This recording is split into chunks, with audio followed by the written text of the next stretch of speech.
Hello and welcome into the Autzen Audibles podcast. I am your host, Jared. Back with me, as always, is Erik Skopil. Today, Monday, August 26th, we're just 5 days away from Oregon's first game of the 2024 football season. And with that comes a Monday Mailbag special. Now, if you don't know, if you're just jumping into the Autzen Audibles podcast, we'll have multiple podcasts up every week for every game day week. Bye weeks, maybe a little different every once in a while. But for the most part, during game weeks, Monday will be the mailbag edition. So here we are, first week of the season, Monday mailbag. Erik, take us away. I'm excited we're back to season week, by the way. Before we get into the questions, here we go. Yeah. We get actual football on Saturday. Enough of the charade of us going to practice and pretending like we're taking big things away from it. Like, I'm fired up to actually watch football and know what this team looks like a little bit more. So it's game week. It was fun watching football on Saturday, college football, not in the United States, but still very fun to watch. So the Ducks play on Saturday. It doesn't get much better than that. So let's jump into questions here. First from at Prince Puddles, who asks, what are you looking for in the first game against an opponent like Idaho? Obviously, Oregon is on another level than Idaho. So what are some things to take note of in what should be a lopsided game? Hashtag Autzen Audibles. Thanks for using the hashtag. I think we went 5 for 5. 5 questions, 5 people use the hashtag. Killing it. Yeah, can't beat it. Like, the first thing is just like what this team looks like, because I'll be honest, Jared, what do we know? It's a pretty short list. We did our depth charts over the weekend. Like, I'll be honest, there's places I'm probably wrong. There's probably places that you'll feel coming out like, oh, shoot, we weren't quite right on that. Like, those are the things that I'm looking forward to the most. I know that's like kind of like centric to our jobs, but as people who spend as much time around this program, I enter the season kind of being like, we know the obvious, like we know who the quarterback's going to be. We know who most of the skill players are. I think we have a good sense of like who should be in a defensive back rotation, who should be in a defensive line rotation, but like actually seeing what it looks like and who starts like is interesting. Last year, I remember like Amarian Winston and Bryce Betcher started, and we like did not have that on our bingo card. I wonder if that's another thing this year. Like a lot of local guys got the start. It was like, oh, okay. Like maybe it was because they were playing Portland State, but I wonder if that happens again this time around. Yeah. So those are like and I think you probably agree. Like we just want to know. 100%. We just want to know like what this team actually looks like, who the good players are. I think we've got a sense, but like to actually kind of have proof of concept on Saturday. So like, I'll start there, Jared. Is there anything of that vein? Because then there's we can get into some of like, hey, I actually need to see the team look good in this area or that area that we can get to. Yeah, I've got other nitpicky things that I'm sure nobody in the audience is actually like paying attention to, but like I want to see what the rotations are. I want to see like if Oregon ever goes to dime or like bear or rabbit or nickel or anything like that. Like I want to see all like the defensive rotations. As a defensive guy, how much are they rotating defensive linemen? Like are any of the freshmen who we'll talk about later, are they getting into the game? Like stuff like that matters maybe to me, but maybe not to the normal viewer or watcher of a football game. But that's kind of it. Other than who are the starters, who comes out on the field first, all these other things like that. I think you and I will get a kick out of, and other people who are in the industry will get a kick out of. But there are plenty of other things that most other people would like to hear about instead of what we want to hear about. I'll put it this way. This is maybe a simple way of putting it. I'm more excited to hit send on my tweet with who the starting 11 on offense are than I am whatever the final score ends up being. I think that part is going to be far more interesting to me than, unless this game ends up being crazy close, which we'd have a whole nother narrative to get into. We don't think that'll be the case, but yeah.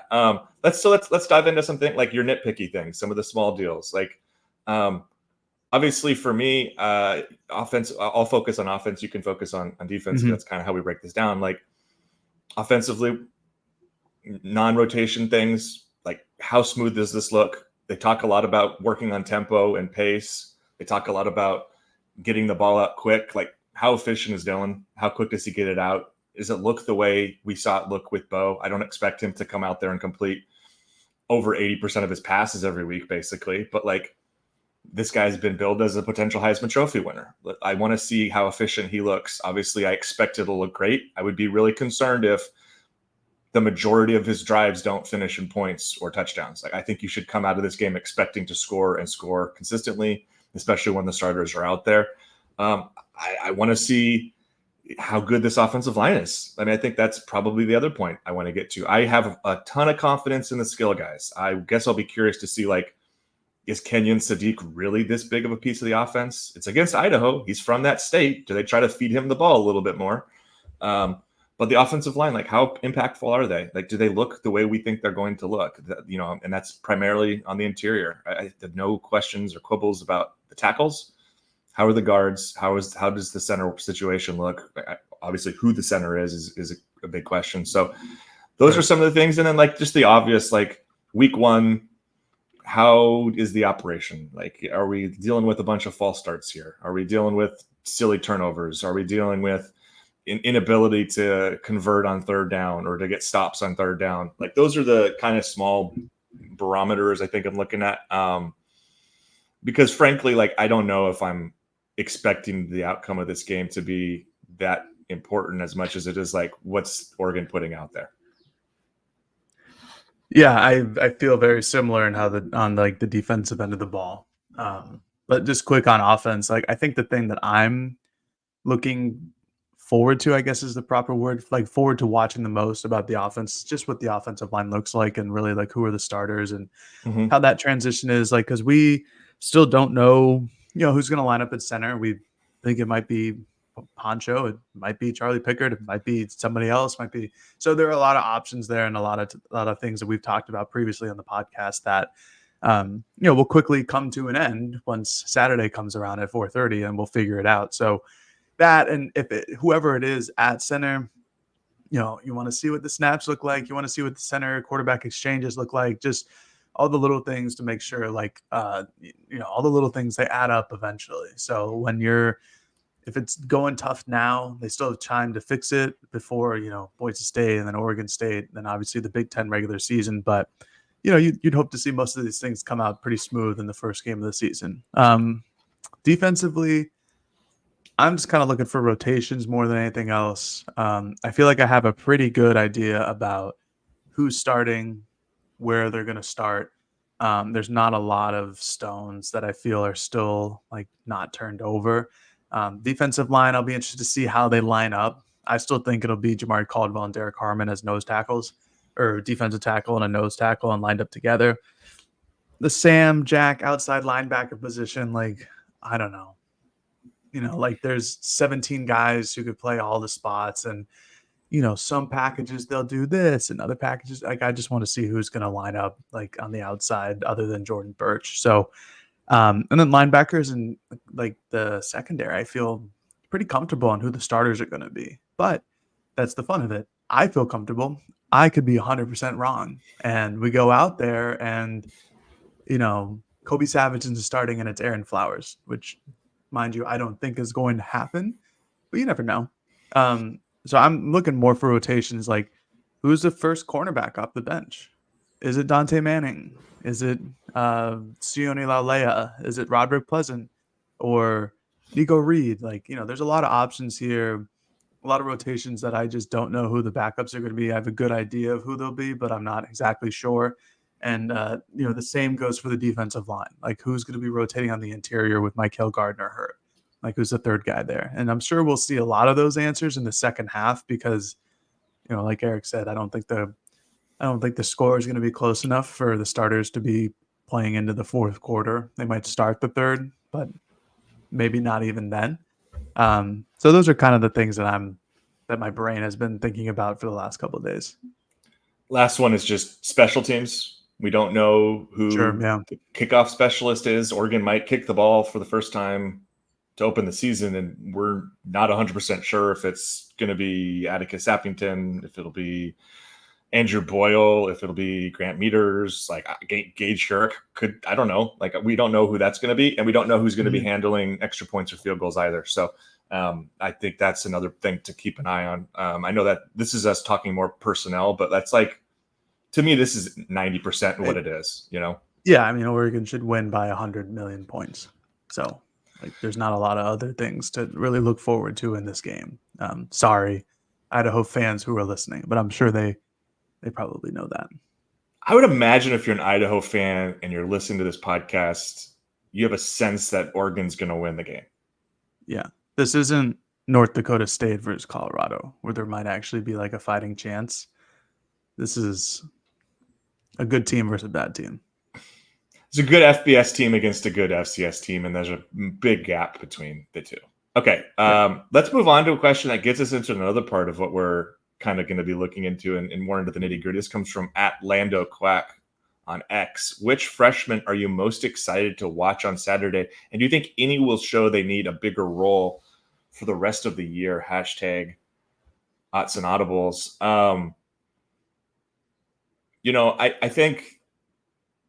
I think what I'm most curious about here, and this is maybe we won't get a great sense of it game one because I think a ton of guys are going to play. But on the offensive line the last 3 years, I know we mentioned this on the podcast, there's been a true freshman who's just become a rotational guy who's been like their 6th or 7th player. Like, who the heck is that, right? Like, if that trend continues, I don't know. Is it Shaq McRoy, who's been kind of repping at guard primarily? Like, do we see him out there? Is Fox Crater come in and be – is he like suddenly their 3rd tackle, which is a question that I still have of like, if one of those starting tackles gets hurt, who's the next guy up? Like, these are the questions that I'll have. So I'm going to be really curious on the offensive linemen. Does one of them enter early-ish? Because I think they're all going to play. I would predict freshman-wise, there are about 20, a little more than 20 on the roster. I don't have the exact count. Was it 24, something like that? True freshman? Yeah. I guess we don't count like Sione Laulea. No, I think it's about 24 or 25. Yeah. Yeah, something like that. I'm going to guess 20 of those guys are going to play. It's going to be the highest number all year. Yeah, I was just going to say it's going to be the highest participation number all season long. Yeah. I can't imagine any other game comes close, to be honest with you. And the other kind of part of that is the guys who don't play in this game pretty clearly aren't going to be playing much at all this season. Like, there are always like 3 or 4 guys who just don't play all season. Like last year, it was the guys who frankly ended up transferring out. Like a Colin Gill was a guy who just didn't play all year. So that part's also going to be there. But in terms of most excited, I guess I'm excited to see the offensive line there.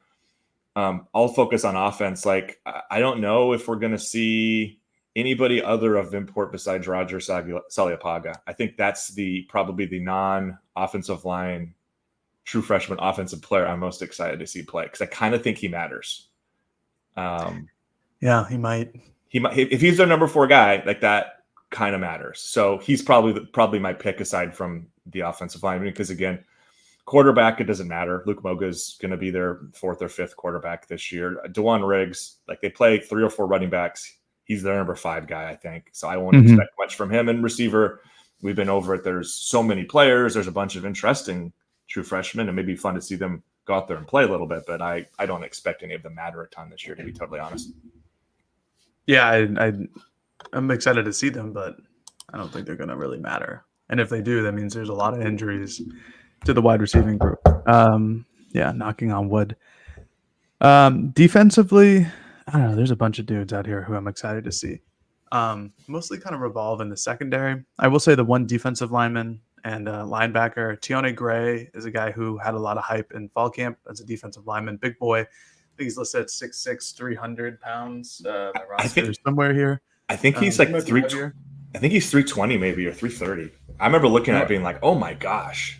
Yeah, my roster is on the ground, so I will not be getting that right now. And then Kamar Matudi, I'm interested to see his play at linebacker. I think he's the most physically developed of any of the 3 linebackers. I know Braden Platt is a big boy in his own right, but I think he's just a hair too slow.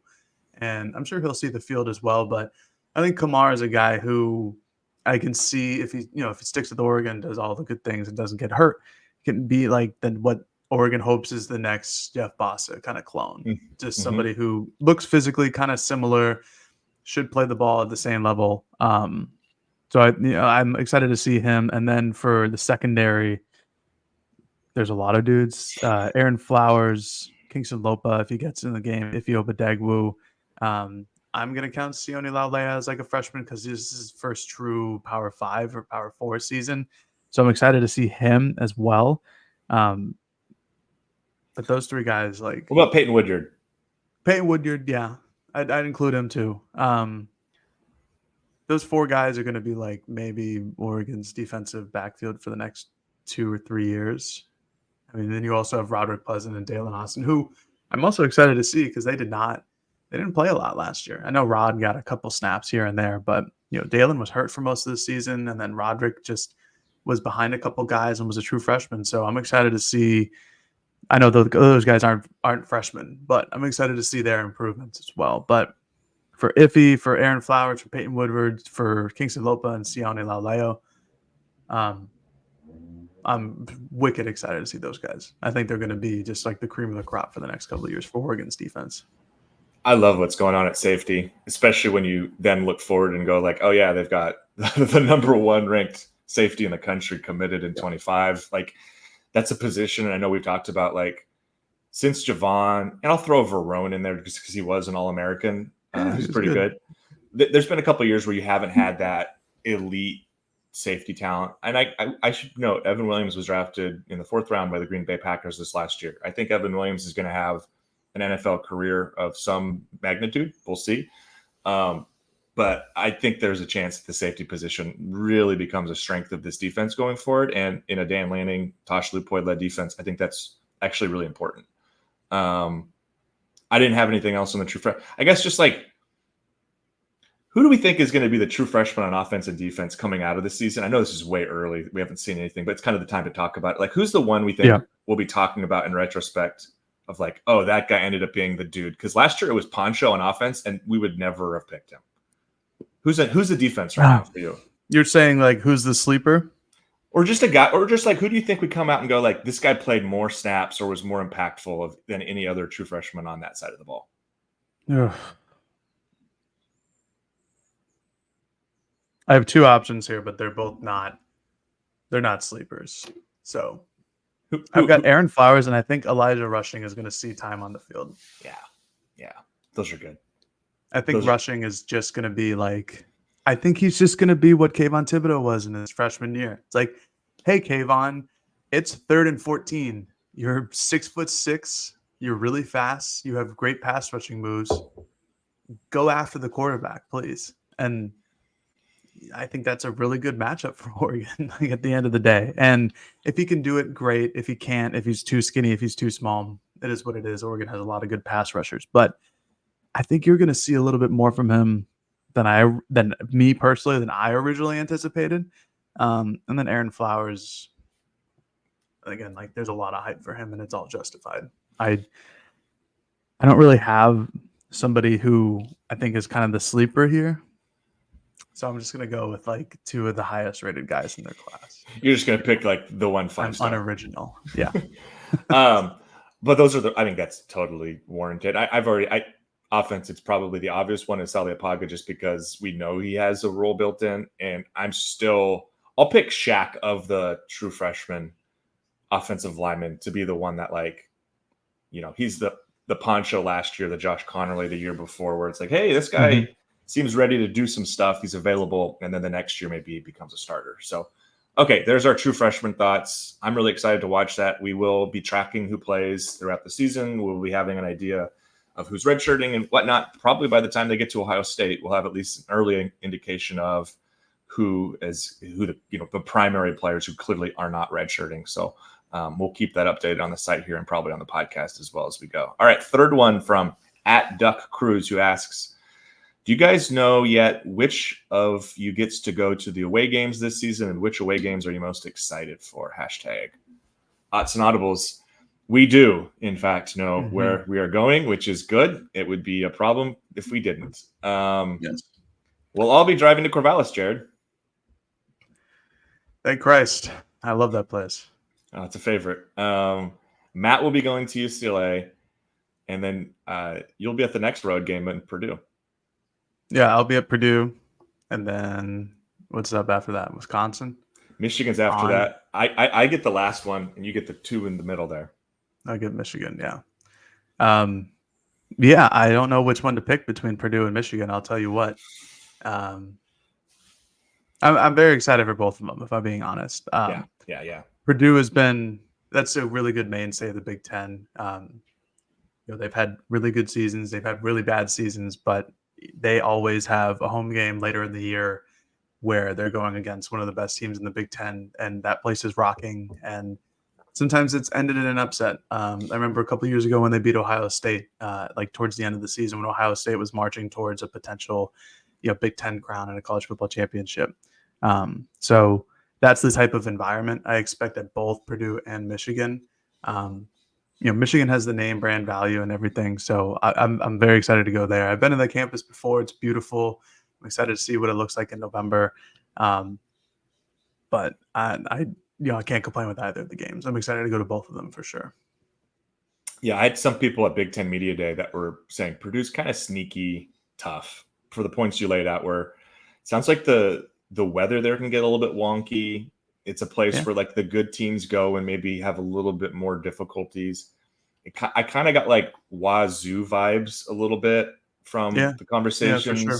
I think Wazoo's program has probably been a little bit more of a consistent winner, at least recently, than Purdue's. But like talking to people, it's like they're always a little bit better than you think they are. They always play better at home, and the environment is kind of like, again, a little bit sneaky. So while that was probably like the shorter straw selection of the games, you know what I mean, in terms of like where you would want to go, I just think that's kind of an environment that I'll be curious to see what your takeaways are from that. And we should also note, like, it's possible these are just the ones we've been assigned to go to. It's possible one of us or a couple of us paid our own way to go.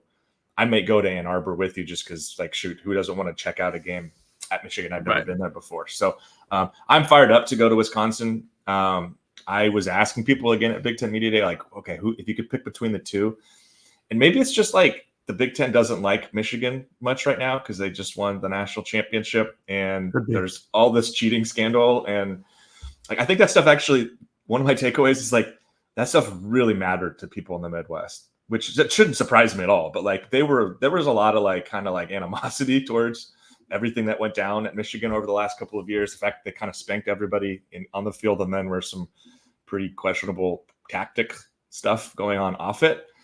So everyone was like, go watch Wisconsin. Camp Randall's amazing. So ultimately that's kind of was where I was hoping to go, and I'm excited to be there.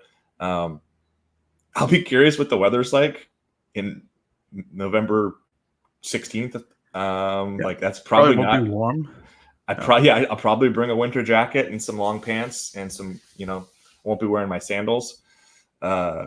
But that's going to be, from what I've heard, just an absolutely juiced place. And we'll see what the game means when we get there. Like, is Oregon pushing for a Big Ten title? Is Wisconsin still pushing to be bowl eligible? Like, what's their season like? I just think regardless, that's going to be a really fun place to go. Where are you flying in for the Wisconsin game? I haven't booked Milwaukee. I haven't booked travel yet, Jared. That game's that's the very end of November. We've got 3 months almost. Well, for the listeners out there, we'll get you in a sneak peek here. I'll tell you what, man. I booked travel this past weekend. I know I should have done it earlier, blah, blah, blah. I'll tell you what, hotels, good luck, man. Good luck. Okay. I'll take that. I should do it now. Because right now, my hotels are 30 minutes outside of both Ann Arbor and West Lafayette because they're not $500 a night. I have heard West Lafayette's a hard place to get to in general. It's actually not that bad. It's an hour outside of Indianapolis. Okay. I think I've been told to expect you're not going to book within city limits, which is, it sounds like what happened. Yeah. But Ann Arbor? Yeah. Buddy, even more expensive. Okay. Makes sense because, Oregon, Michigan, blah, blah, blah. But, oof, boy. I feel like I'm talking to James. I feel like I'm talking to James Creppy about travel. That guy books his stuff like 2 years in advance. James booked his stuff 8 months ago. When Oregon was officially part of the Big Ten, he booked all of his stuff. I'm sure of it. He booked it not even knowing when the games were scheduled or where. He's just like, I'm just going to have a hotel in every location. Yeah. Anyway, okay, I'll get on it. I'll take it. That's good. That's good information. Right. I was procrastinating. I didn't feel like too much, but you're right. I'd warn you. I'd like to be close because I've heard Madison's awesome, and it would be really fun to just be kind of hanging out in that area, maybe grabbing a beer on the Friday before that, because I know people like to drink beer out there, and it would be fun to be just kind of around that, huh? Yeah, I was hoping to do the same, but hotel bar. I think that's what's going to happen because I will not be like going into Ann Arbor, having a couple beers, and then trying to drive 30 minutes on a highway that I have no idea. Yeah.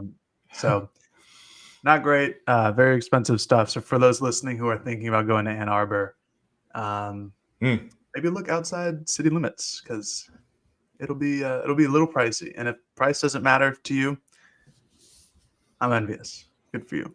But yeah, good for you. All right, we'll take a little bit of a break here, and then we'll come back. And what do we got? Two more questions. So we'll come back from the break, and we'll answer the final two questions and get about our day. All right.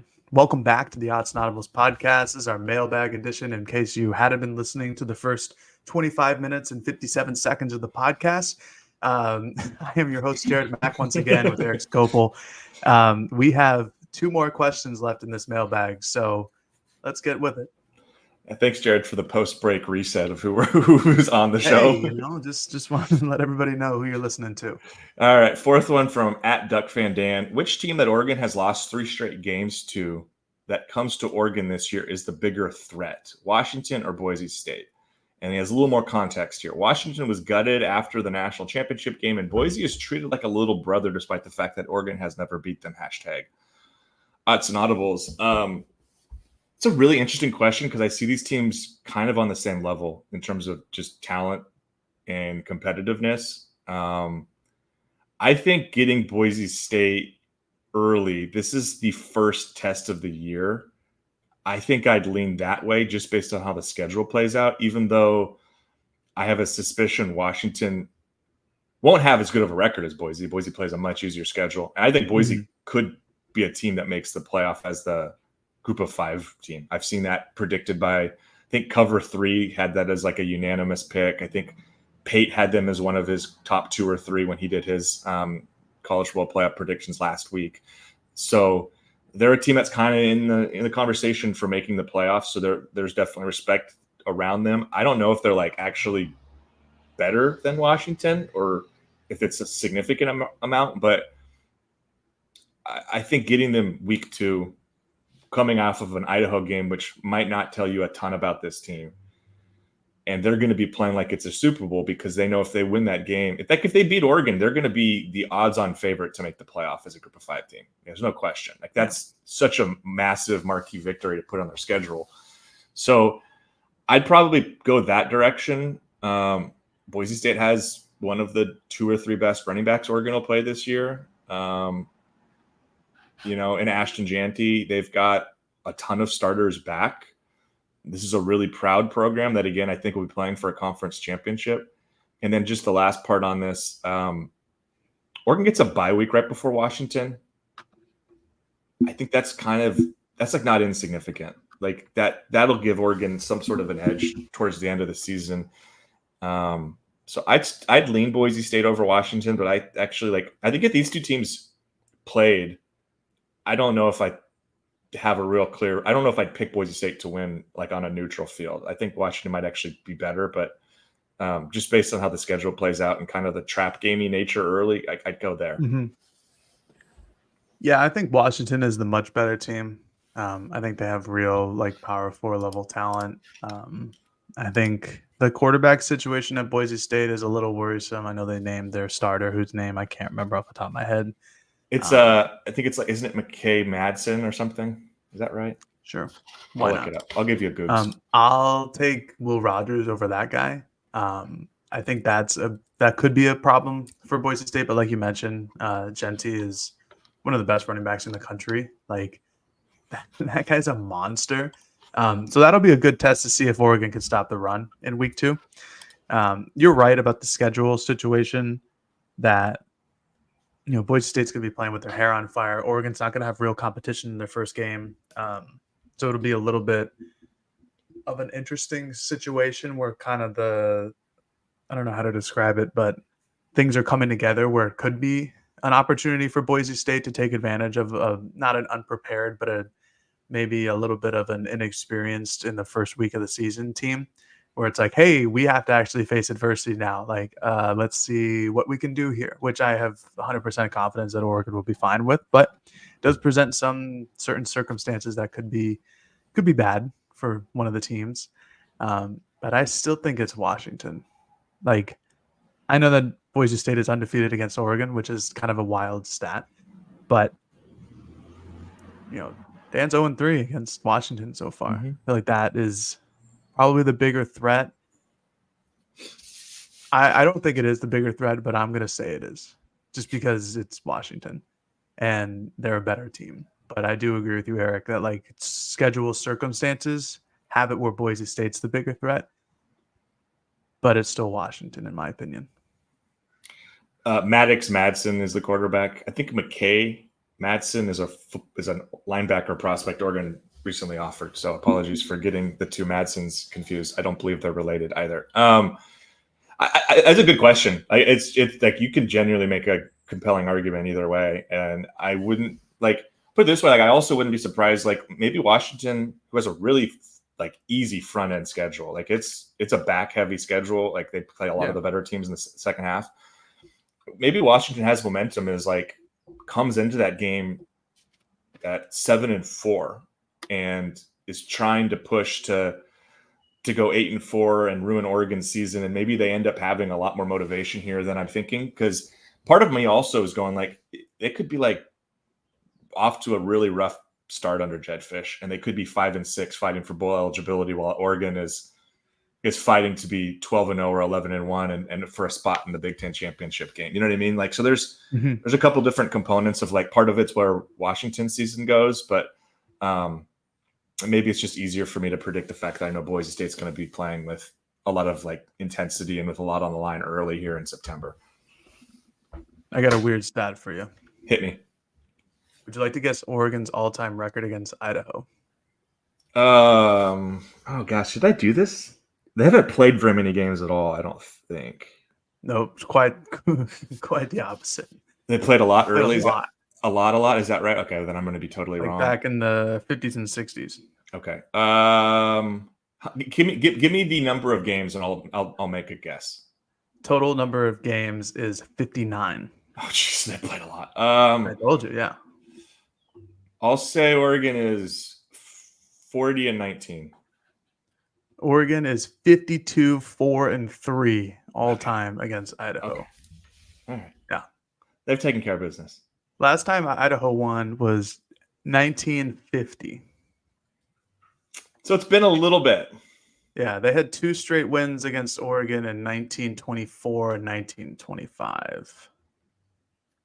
Yeah, you know what? It's been 20 years since these teams have played, so I was just going to say, I can't think of a lot of Oregon-Idaho Duck Vandal matchups. So that was probably why I was I don't think they played very much. But yeah, they probably played every year basically back in the 40s and 50s when the conferences, because they're touching the states that are right on each other's border. Yeah. They both have football programs. Bring them on over. Yeah. So, okay. Well, I hate to, I don't want to and Thursdays when we make our predictions, but I don't think they get their first win since 1950 over Oregon on Saturday. It was just a prediction. No. Okay. No, let's wrap it up with this one from a first-time question asker, and I only know that because the name is so fun to say. It's at Hootie Gooters. I'm not sure we could say that on here. And we'll see what happens. Taylor, don't suspend us. Hootie Gooters asks, Jurrion Dickey, how much is he expected to contribute this year? I think everyone would hate to see him transfer out. Will he see the field much? Hashtag Autzen Audibles. He very much should be in this first question, response of what are we most looking forward to see? And we talked about rotations. Receiver is one, and this actually gives us an opportunity to kind of talk about it a little bit, which is good, I think, because we all feel pretty confident who the top 4 are, and those are the 3 returners who played a lot last year: Tez, Gary, and Trayshawn. And then I think you just naturally include Evan Stewart. You don't bring in a player of his caliber and then disregard him. So those are the 4 guys. I mentioned it before. We'll talk to Dan this evening. Like Gary's been dealing with something. I wouldn't be surprised if they're like, we don't need him against Idaho. Let's just give him the week off and debut him later. And if that's the case, that might provide more opportunity for other guys. But one of my big questions remains, like, after you get past those 4, who are like the next 2 guys? Because I think it's possible they go and actually play like a 6-man rotation. I still think the lion's share, like the majority, are going to those veterans. But like, who are the next 2 guys? And I'll be honest, it's seems like based on like who has the most attention from a media scrum perspective, like I'd probably put Justice Lowe or Kyler Casper over Jurrion Dickey. Does that feel right? Like based upon what 100%. Yeah. So sip of water. So I will be very curious to see what Dickey's role is, Jared. Like, yeah, if he's receiver 7, he's not playing very much at all. No, and he's also been banged up. That was the start of the fall camp kind of thing where he was getting back to being 100%. We never saw him in trainers, or he never, missed a practice or anything. But, I forgot who said it. It might have been Junior who said that he was kind of banged up and working, back to full health. So he might have got behind there, but we heard some about him in the offseason. He's like, he lost some weight, changed his jersey number, all these things that you would think, well, maybe this will be it. And, we don't really hear his name too much during fall camp. It's more Kyler Casper and it's more Justice Lowe. Now, granted, Kyler Casper was the world's greatest receiver last fall camp. So does it translate to games, all this stuff that we hear in interviews? Maybe, probably not. I don't know. So maybe Jurrion comes out and is actually just the 4th or 5th receiver. Yeah. And is really good. And again, because last year at the Fiesta Bowl, I went around and talked to 20 kids and I was like, hey, who are you most excited to see who now has a chance to have a bigger role? And everybody said Jurrion. And it was defensive backs, it was receivers, it was linebackers, it was a whole mix of people. And they all said Jurrion. They're excited to see what he looks like. And then lo and behold, he catches 1 pass for 8 yards in the Fiesta Bowl. But I don't know. He's too naturally blessed to not be an impact guy if he just puts his mind to it. So I think that's ultimately what it'll come down to. But what's his role this year? I don't know. There's 4 kids ahead of him who are proven guys who everybody knows what they can do, and he has to get ahead of that. So again, I think it kind of comes down to physically, if he's just healthy enough to do so, and then mentally, if he's strong enough to do so. Yeah, I don't have a great answer in terms of his role. And I think that, again, that's going to be one of the fun things to follow on Saturday. Like, what's this receiver rotation look like? Like, do any of these younger guys kind of like jump in and play? Like, what's the factor? I kind of discounted it earlier, but like, could Jeremiah McClellan be somebody who's made enough ground up in fall to leap him? Could very well be. You could tell me like Jack Ressler's going to play more than Jurrion. I don't know. Like, I would be really surprised probably if either of them played a ton this season based upon what we've heard. But I don't know. He's going to be one to watch though, because when you have a 5-star guy who everybody's really fired up, and especially at one of these like kind of impactful positions like receiver, everybody's just like, I want to see him play. He barely did anything last year, and then you come into this year, and like we'll see what happens. I get why fans are like, I hope he doesn't transfer out, and I hope he doesn't either, because next year, like now we're getting a season ahead, but like in 25.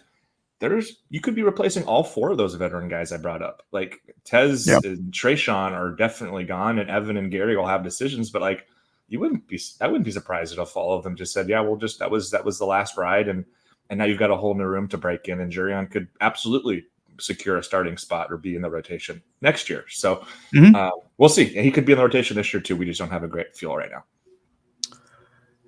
Last question: who catches the first touchdown pass of the season?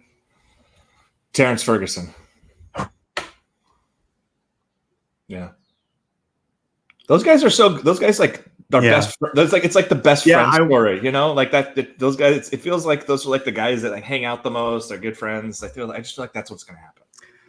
Yeah, I think Ferg is going to be It's going to be quite good this year. That was my pick, so I will change, and I will go Evan Stewart, deep post over the middle. That'll be my guess, just like after a play action. 60-yarder, like just way down the field. Yeah, just like throw him up, and Evan, you go run under it. I kind of like that in terms of I could see them wanting to just show off their new toys early and just take a shot. And if they hit it, the fans are going to go crazy. Yeah. I could see that as well. I mean, if I had that option, I'd try to do it. If it were up to me, I would try to score points on every single drive, but that's just me. Well, you have Will's number, so let him know. Yeah, I should let him know. I'm a better offensive coordinator than him. All right, that'll do it for today's edition, or this Monday's edition of the Autzen Audibles podcast. Thank you very much if you're still listening to us talk here. We appreciate everybody who's coming through and listening to us. Oregon football kicks off in 5 days, Saturday against Idaho, starting at 4:30 Pacific time. Hopefully everybody shows up. We'll have multiple podcasts throughout the week breaking down the game against Idaho, and then we'll have a post-game podcast as well. Once again, thank you for listening. 5-star reviews wherever you can find us, iTunes, Spotify. I don't care. Go leave us a 5-star review.